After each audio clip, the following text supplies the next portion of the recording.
നിങ്ങൾക്കറിയാലോ ഞാൻ എന്താണ് നിങ്ങളോട് ഇന്നിവിടെ സംസാരിക്കാൻ വന്നിട്ടുള്ളത് എന്നുള്ളൊരു കാര്യം തന്നെ. കാരണം എന്ന് പറഞ്ഞാൽ നമ്മളിത് ഓൾറെഡി പ്രെഡിക്റ്റ് ചെയ്തിട്ടുള്ളൊരു കാര്യം തന്നെയാണ്. പക്ഷേ സിനിമ കണ്ടു കഴിഞ്ഞപ്പോഴത്തേക്കും എനിക്ക് ചെറിയൊരു സങ്കടം എനിക്ക് തോന്നിപ്പോയിട്ടുണ്ടായിരുന്നു. മോർബിയസ് ഇത് കണ്ടു കഴിഞ്ഞ് ഇറങ്ങിക്കഴിഞ്ഞപ്പോൾ എനിക്ക് തോന്നിയിട്ടുണ്ടായിരുന്ന ഒരു കാര്യം തന്നെയാണ്. മോർബിയസിനെ ഞാൻ മിസ്അണ്ടർസ്റ്റുഡ് ചെയ്തു എന്നാണ് എനിക്ക് തോന്നിയിട്ടുണ്ടായിരുന്ന ഒരു കാര്യം. അത് കേൾക്കുമ്പോൾ തന്നെ നിങ്ങൾക്ക് ഊഹിക്കാൻ പറ്റുമല്ലോ. മോർണിംഗ് ടൈം ആയിരുന്നു ഇതിനേക്കാളും ബെറ്റർ ആയിട്ടുള്ള ഒരു സിനിമയായിട്ട് എനിക്ക് പേഴ്സണലി എനിക്ക് തോന്നിയിട്ടുണ്ടായിരുന്നത്. സോ എല്ലാ കുട്ടികൾക്കും വെക്സ് എൻ്റർടൈൻമെൻറ്റിലേക്ക് ഒരിക്കൽ കൂടി സ്വാഗതം. ഞാൻ നിങ്ങളുടെ സ്വന്തം ഹരികൃഷ്ണൻ. ഇന്ന് നമ്മളിവിടെ റിവ്യൂ ചെയ്യാൻ പോകുന്ന സോണിയുടെ മാർവലിൻ്റെ ഏറ്റവും പുതിയ സിനിമയായിട്ടുള്ള ദ മാഡം വെബ്. സോ ആദ്യം തന്നെ നമുക്ക് മാഡം വെബ് എന്ന് പറഞ്ഞിട്ടുള്ള ഈ ഒരു സിനിമ ഏത് പ്രേക്ഷകർക്ക് വേണ്ടിയിട്ടുള്ള ഒരു സിനിമ എന്നുള്ളൊരു കാര്യത്തിലേക്കാണ് നമുക്ക് ആദ്യം നോക്കാം. ഇത് എനിക്ക് വേണ്ടിയിട്ടുള്ളതോ നിങ്ങൾക്ക് വേണ്ടിയിട്ടുള്ളതോ ആയിട്ടുള്ള ഒരു രീതിയിലുള്ള ഫിലിമുമല്ല.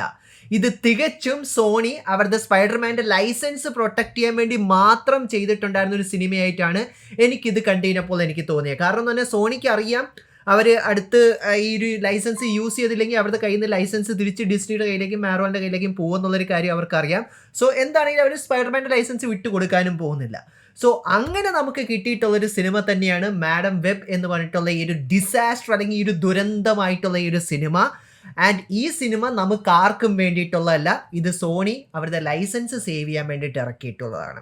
ആൻഡ് എനിക്ക് തോന്നിയെന്ന് പറഞ്ഞാൽ ഈ സിനിമയുടെ സ്ക്രിപ്റ്റ് എഴുതിക്കൊണ്ടിരുന്ന സമയത്ത് സോണി വന്ന് ഇത്രയും പറഞ്ഞിട്ടുണ്ടാവും, ഇതേ ഞങ്ങളുടെ കയ്യിൽ ഇത്രയും ബഡ്ജറ്റ് ഉണ്ട്, ഈ ബഡ്ജറ്റിനകത്ത് നിങ്ങൾ എങ്ങനെയെങ്കിലും ഒരു പടം തട്ടിക്കൂട്ടി എടുക്കണം, സ്പൈഡർമാൻ്റെ ലൈസൻസ് നമ്മുടെ കയ്യിൽ നിന്ന് പോകരുത്.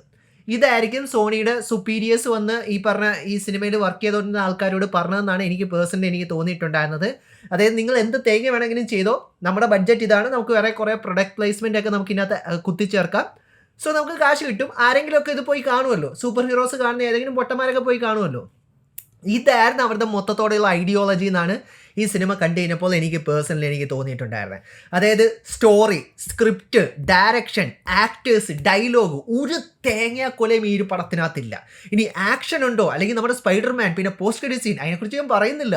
കാരണം സിനിമ ഇറങ്ങുന്നതിന് മുമ്പ് എന്തൊക്കെയായിരുന്നു ഡെക്കാട്ടോ ജോൺസൺ വന്നിട്ട് ഓരോ റീലിൽ പുള്ളിക്കാരി വന്നിട്ട് പറയുമായിരുന്നു, നിങ്ങൾക്കറിയാവോ എൻ്റെ ഈ ഒരു സിനിമ ഒരു ബ്രഹ്മാണ്ഡമായ സിനിമയായി മാറും അതുകൂടാതെ തന്നെ ഇതൊരു ഭൂമി കുലുക്കം തന്നെ ഈ ഒരു ഇൻഡസ്ട്രിയിൽ സൃഷ്ടിക്കും എന്നുള്ള പല കാര്യങ്ങളൊക്കെയായിരുന്നു ഡെക്കോട്ട ജോൺസൺ പല ഇൻ്റർവ്യൂവിലും റീൽസിലും പ്രമോസിലും ഒക്കെ പറഞ്ഞിട്ടുണ്ടായത്. ഈ സിനിമ കണ്ടു കഴിയുമ്പോൾ നമുക്കറിയാം എത്ര വലിയ ഭൂമി കുലുക്കമാണ് ഈ ഒരു സിനിമ ശരിക്കും ഇൻഡസ്ട്രിയിൽ സൃഷ്ടിച്ചേ എന്നുള്ളൊരു കാര്യം തന്നെ. അതാ ഞാൻ നേരത്തെ പറഞ്ഞ, ഞാൻ കുറച്ചും കൂടി ഹാർഷായിട്ടാണ് മോർബിംഗ് ടൈമിനെ ഞാൻ ട്രീറ്റ് ചെയ്തതെന്നാണ് ഇത് കണ്ടു കഴിഞ്ഞപ്പോൾ എനിക്ക് തോന്നിയത്. Gerard Leto, I am really sorry. ഇങ്ങനൊരു പടം എക്സിസ്റ്റ് ചെയ്യുമ്പോഴത്തേക്കും മോർബീസ് എന്ന് പറഞ്ഞിട്ടുള്ള ആ ഒരു പടത്തിനൊക്കെ സത്യം പറഞ്ഞാൽ ഓസ്കാർ കൊടുക്കേണ്ടത് തന്നെയാണ്. സോ ഇനി നമ്മൾ ഈ ഒരു സിനിമയുടെ കഥയിലേക്ക് നോക്കിക്കഴിഞ്ഞാൽ ഞാൻ നിങ്ങളോട് ആദ്യം പറഞ്ഞിട്ടുണ്ടായിരുന്നു, ഇത് നമുക്ക് ആർക്കും വേണ്ടിയിട്ട് ഇറക്കിയിട്ടുള്ളൊരു സിനിമയല്ല, ഇത് അവരുടെ ലൈസൻസ് സേവ് ചെയ്യാൻ വേണ്ടി മാത്രം അവർ ഇറക്കിയിട്ടുള്ള സിനിമയാണെന്നുള്ളൊരു കാര്യം. അതുകൊണ്ട് തന്നെ ഇതിനകത്ത് പ്രത്യേകിച്ച് വലിയ കഥയൊന്നും നമുക്ക് കാണാൻ സാധിച്ചിട്ടില്ല. അതായത് അവർ കാണിക്കാൻ ഉദ്ദേശിച്ചിട്ടുള്ള എന്താണെന്ന് ചോദിച്ചു കഴിഞ്ഞാൽ 2000 നടക്കുന്നൊരു സ്റ്റോറിയാണ്. അതായത് ഇതുവരെ നമ്മൾ കണ്ടിട്ടുള്ള എല്ലാ സ്പൈഡർമാൻ്റെ സ്റ്റോറിയുടെയും ഒരു പ്രീക്വൽ ആയിട്ടാണ് അവർ നമ്മളെ കാണിച്ചു തരാൻ ഉദ്ദേശിക്കുന്നത്. അതായത് ഒറ്റ വാക്കി ഞാൻ പറയുന്ന ഫൈനൽ ഡെസ്റ്റിനേഷൻ സിനിമയും അത് കൂടാതെ തന്നെ ടെർമിനേറ്ററും കൂടി മിക്സ് ചെയ്ത് കഴിഞ്ഞാൽ എന്തായിരിക്കും നമുക്കൊരു ഔട്ട്പുട്ട് കിട്ടുന്നത്, അത് തന്നെയാണ് ടോട്ടലി ഈ ഒരു സിനിമയ്ക്കകത്ത് നമുക്ക് കാണാൻ സാധിച്ചിട്ടുള്ളത്. ഞാൻ ഇത്രയാണ് നിങ്ങളോട് പറയുള്ളൂ. ഒരു 10 വയസ്സുള്ള ഒരു കുട്ടിക്ക് നമ്മൾ, അതായത് സോണി ഈ പറഞ്ഞ കാശൊക്കെ കൊടുത്തിട്ട് നീ ഒരു സ്ക്രിപ്റ്റ് എഴുതിയിട്ട് ഞങ്ങൾക്ക് താന്ന് പറഞ്ഞാൽ ആ കുട്ടി ഇതിനേക്കാളും കിടിലനായിട്ടുള്ളൊരു കഥ എഴുതുമെന്നാണ് ഇത് കണ്ടു കഴിഞ്ഞപ്പോൾ എനിക്ക് തോന്നിയിട്ടുണ്ടായിരുന്നത്. കാരണം അത്രയും ദുരന്തമായിട്ടുള്ളൊരു സ്റ്റോറി പ്ലോട്ട് ലൈനാണ് മാഡം വെബിനകത്ത് നമുക്ക് കാണാനും സാധിച്ചിട്ടുള്ളത്. ഇനി നമ്മൾ ഡെക്കോട്ട ജോൺസനെ കുറിച്ച് സംസാരിക്കുകയാണെങ്കിൽ, ഡെക്കോട്ട ജോൺസന്റെ ഏറ്റവും ശോകമായിട്ടുള്ളൊരു ഫ്രാഞ്ചൈസി 50 ഷെയ്ഡ്സ് ആണെന്ന് നിങ്ങൾ വിചാരിച്ചിട്ടുണ്ടെങ്കിൽ അല്ല. ഇനി 50 ഷെയ്ഡ്സിനേക്കാളും അതിൻ്റെ മുമ്പിൽ നിൽക്കുന്ന ഒരു ഫ്രാഞ്ചൈസ് നമുക്ക് കിട്ടിയിട്ടുണ്ട്. അത് മറ്റൊന്നുമല്ല, മാഡം വെബ് തന്നെയാണ്. ആൻഡ് പുള്ളിക്കാരി ഒരു രീതിയിൽ വരെ പുള്ളിക്കാരിയുടെ ആ ഒരു കഴിവ് കൊണ്ട് പുള്ളിക്കാരി ശ്രമിച്ചു ആക്ട് ചെയ്യാൻ വേണ്ടി. പക്ഷെ ഒരു പരിധി കഴിഞ്ഞപ്പോഴത്തേക്കും പുള്ളിക്കാരിയും എന്ത് തേങ്ങാക്കൊലയെങ്കിലും ഇവർ കാണിക്കട്ടെ എന്നുള്ള രീതിയിലായെന്നാണ് ഇത് കണ്ടു കഴിഞ്ഞപ്പോൾ എനിക്ക് മനസ്സിലാക്കാൻ കഴിഞ്ഞിട്ടുള്ളത് തന്നെ. ആൻഡ് അതുകൂടാതെ തന്നെ നിങ്ങൾ ഇനി സ്വിറ്റ്നി സ്വീഡിയുടെ എന്തെങ്കിലും അതായത് സീൻസ് കാണാൻ വേണ്ടിയിട്ട് നിങ്ങൾ പോവുകയാണെങ്കിൽ അതിൻ്റെ ഒരു ആവശ്യമില്ല. നിങ്ങൾ നേരെ പുള്ളിക്കാരിയുടെ ഇൻസ്റ്റാഗ്രാമിൽ പോയി സ്റ്റോക്ക് ചെയ്യുന്നതാണ് നല്ലതെന്ന് ഞാൻ പറയുള്ളൂ. കാരണം ഈ സിനിമയ്ക്കകത്ത് നിങ്ങൾക്ക് പ്രത്യേകിച്ച് ഒരു തേങ്ങാക്കൊലയും കിട്ടില്ല. നമ്മൾ എന്താണോ ഇതിൻ്റെ ട്രെയിലറിനകത്ത് കണ്ടിട്ടുള്ളത് ആ സീൻസിന്റെ കുറച്ചൊരു എക്സ്റ്റെൻഡഡ് വെർഷൻ മാത്രമാണ് നമുക്ക് ത്രൂ ഔട്ട് ഈ സിനിമയ്ക്കകത്ത് ഈ പറഞ്ഞ സ്പൈഡർമാൻ വുമൻസിന്റെ ഭാഗത്ത് നമുക്ക് കാണാൻ സാധിച്ചിട്ടുള്ളത് തന്നെ. ആൻഡ് ഇത് കൂടാതെ തന്നെ സ്പൈഡർമാൻ ഫാൻസിന് വേണ്ടി തന്നെ ഒരു ഫാൻ സർവീസ് എന്നുള്ള രീതിയിൽ തന്നെ അങ്കിൾ ബെന്നെയും ആൻഡ് മേയും കൂടി നമ്മളെ കാണിച്ചു തന്നിട്ടുണ്ട്. ആൻഡ് ആ ഒരു പ്ലോട്ട് ലൈൻ എങ്ങോട്ടാണ് പോകണമെന്ന് വെച്ച് കഴിഞ്ഞാൽ, അതായത് എങ്ങനെയാണ്, അതായത് അങ്കിൾ ബെന്ന്, അതായത് നമുക്കറിയാം ആ ഒരു വലിയൊരു dialogue, great power comes with great responsibility എന്ന് പറയുന്ന ആ ഒരു ഡയലോഗിലേക്ക് പുള്ളിക്കാരൻ എത്തിപ്പെടുന്നത് എന്നുള്ളൊരു കാര്യമാണ് അവർ സത്യം പറഞ്ഞാൽ ഈ ഒരു സിനിമയിൽ കാണിച്ചിട്ടുള്ളത് തന്നെ. പക്ഷെ എന്നിരുന്നാലും നമ്മൾ മാഡം വെബിന്റെ പെർസ്പെക്റ്റീവിൽ നമ്മൾ നോക്കുകയാണെങ്കിൽ പുള്ളിക്കാരിക്ക് ഫ്യൂച്ചർ കാണാം. സോ പുള്ളിക്കാരിക്ക് അറിയാം ഈ ഒരു വ്യക്തി മരിക്കാൻ പോവാന്ന്. അപ്പൊ നമ്മൾ അറിഞ്ഞുകൊണ്ട് ഒരാളെ ഓക്കെ പുള്ളിക്കാരി വിചാരിച്ചാണ് എന്നാൽ മാത്രമേ സ്പൈഡർമാൻ വരുള്ളൂ, അതായിരിക്കും കാര്യമെന്ന് എനിക്ക് തോന്നുന്നു. പക്ഷേ ഇത് എനിക്ക് അത്രയ്ക്ക് അതായത് ആ ഒരു പ്ലോട്ട് ലൈൻ വലിയ ഇൻട്രസ്റ്റിംഗ് ആയിട്ടൊന്നും എനിക്ക് എന്താണെന്ന് തോന്നിയില്ല. സോ ഇനി ഇസീക്കിയൽ സിംസിന്റെ ക്യാരക്ടറിലേക്ക് നമ്മൾ നോക്കിക്കഴിഞ്ഞാൽ ഇത്രയും ഡിസാസ്റ്റർ ആയിട്ടുള്ളൊരു വില്ലൻ നമുക്ക് അടുത്തെങ്ങും മാർവലിന്റെ അത് നമുക്ക് കാണാൻ സാധിച്ചിട്ടില്ല. കാരണം എന്ന് പറഞ്ഞാൽ പുള്ളിക്കാരൻ സ്പൈഡർമാൻ ആണോ എന്ന് ചോദിച്ചു കഴിഞ്ഞാൽ സ്പൈഡർമാൻ എന്ന് ഒരിക്കലും ഒരു പറയുന്നില്ല. കാരണം സ്പൈഡർമാൻ്റെ ആ ഒരു കോപ്പിറൈറ്റ് വരുമല്ലോ എന്നുള്ളൊരു കാര്യം വിചാരിച്ചിട്ടുള്ളത് കൊണ്ട് തന്നെ.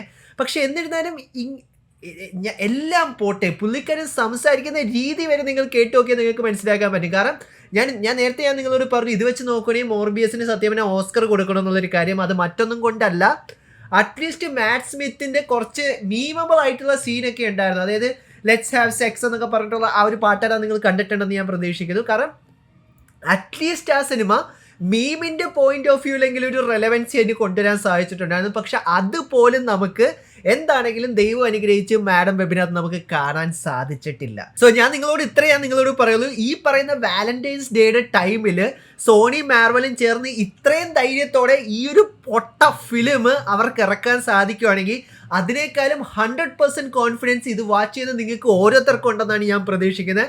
നിങ്ങൾക്ക് ഇഷ്ടമുള്ള ആൾക്കാരെ നിങ്ങൾ ഡയറക്റ്റ് ആയിട്ട് പോയി പ്രപ്പോസ് ചെയ്യും, അത് വച്ചുകൊണ്ടിരുന്നിട്ടൊരു കാര്യമില്ല, പിന്നെ നമ്മൾ റിഗ്രറ്റ് ചെയ്യുകയുള്ളൂ.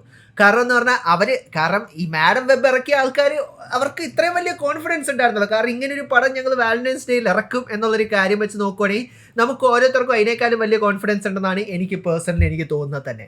സോ ആ കൂടിയുള്ള റിഡീമബിൾ ഫാക്ടറി സിനിമയ്ക്കകത്ത് എന്താണെന്ന് വെച്ചാൽ ഓരോ വാലന്റൈൻസ് ഡേയിലും നിങ്ങൾക്ക് ആരെങ്കിലും പ്രപ്പോസ് ചെയ്യണമെന്നുണ്ടെങ്കിൽ അവർക്കൊരു മോട്ടിവേഷനായിട്ട് നമുക്ക് ഈ ഒരു സിനിമ നോക്കാം. അതായത് സോണി ഇങ്ങനൊരു പടം ഇറക്കാൻ അവർ ധൈര്യം കാണിച്ചല്ലോ, അതിനേക്കാളും ധൈര്യം എനിക്കുണ്ടല്ലോ, എന്നാൽ പിന്നെ ഇപ്പോൾ എനിക്ക് പ്രപ്പോസ് ചെയ്താൽ പോരെ. അങ്ങനെ നിങ്ങൾക്ക് വിചാരിച്ചെങ്കിലും നിങ്ങളുടെ ലൈഫിൽ അതൊരു നല്ലൊരു കാര്യമാവുമെന്നാണ് ഞാൻ പ്രതീക്ഷിക്കുന്നത്. അല്ലാതെ ഈ ഒരു സിനിമ പോയി നിങ്ങൾ തിയേറ്ററിൽ കണ്ട ഒരു ആവശ്യമില്ല. ഈ സിനിമ കാണാൻ ആവശ്യമുണ്ടെന്ന് എനിക്ക് തോന്നിയിട്ടില്ല. അത്രയ്ക്കും വലിയ ഡിസാസ്റ്ററും ബോംബും ആയിട്ടുള്ളൊരു സിനിമയാണ്. നമുക്ക് ഈ വർഷത്തെ തന്നെ ഇത്രയും ശോകം സിനിമ ഞാൻ അടുത്തൊന്നും ഈ വർഷം കഴിഞ്ഞിട്ടില്ലല്ലോ. എനിക്ക് തോന്നുന്നത് ഈ വർഷത്തിൽ തന്നെ ഏറ്റവും വലിയ ദുരന്തം സിനിമ ഇത് തന്നെ ആയിരിക്കും എന്നാണ് എനിക്ക് തോന്നുന്നത്. ഇനി അവരുടെ ക്രേവൻ ദ ഹണ്ടറിന്റെ സിനിമയൊക്കെ വരാനിരിക്കണം, അതൊക്കെ എന്താവും എന്തോ ദൈവത്തിനറിയാം, അല്ല വേറെ ഒന്നും എനിക്ക് പറയാൻ പറ്റില്ല. സോ നമ്മുടെ ഈ ഒരു സിനിമയുടെ ഫൈനൽ റേറ്റിംഗ് എത്രയെന്ന് വെച്ചാൽ it's absolutely 2 out of 10.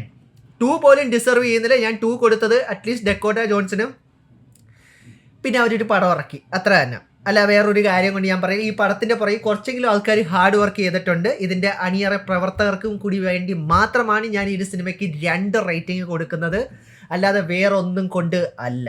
So ഞാൻ ഇത്രയും പറയുള്ളൂ. ഞാൻ നല്ല രീതിയിൽ തന്നെ ഞാൻ ഡിസപ്പോയിൻറ്റഡ് ആയെന്ന് ഞാൻ പറയില്ല, കാരണം ഞാൻ ഡിസപ്പോയിൻമെൻറ്റ് പ്രതീക്ഷിച്ചാണ് പോയത്. അതെനിക്ക് ഫുള്ളായിട്ട് ഡെലിവർ ചെയ്തിട്ടുണ്ട്. ആ ഒരു കാര്യത്തിൽ ഞാൻ നല്ല രീതിയിൽ തന്നെ ഹാപ്പി തന്നെയാണ്. നിങ്ങളുടെ അഭിപ്രായങ്ങൾ കമൻറ്റ് ബോക്സിൽ കമൻറ്റ് ചെയ്യാൻ തന്നെയാണ്. മോർബിയസ് ആയിരുന്നോ ഇതായിരുന്നോ നല്ലതെന്നുള്ള കാര്യങ്ങളെല്ലാം കമൻറ്റ് ബോക്സിൽ കമൻറ്റ് ചെയ്യാവുന്ന തന്നെയാണ്. വീഡിയോ ഇഷ്ടപ്പെട്ടാൽ ലൈക്കും ഷെയറും ചെയ്യാൻ തന്നെയാണ്. ഇഷ്ടപ്പെട്ടില്ലെങ്കിൽ നിങ്ങൾക്ക് ഡിസ്ലൈക്ക് ചെയ്യാവുന്ന തന്നെയാണ്. So Tata, bye bye. Punch ചെയ്യാൻ മറന്നു അല്ലേ? Okay, punch. എന്റെ പൊന്ന് ഗൈസ്, ഞാനൊരു കാര്യം പറയാൻ വിട്ടുപോയിട്ടുണ്ടായിരുന്നു. ഡക്കോട്ട ജോൺസന്റെ ആ ഒരു ഫൈനലി കാണിക്കുന്ന കോമിക് ബുക്ക് ആക്യുറേറ്റ് കോസ്റ്റ്യൂം, എന്റെ പൊന്നു, എന്റെ കൊല്ലി, ഇത്രത്തോളം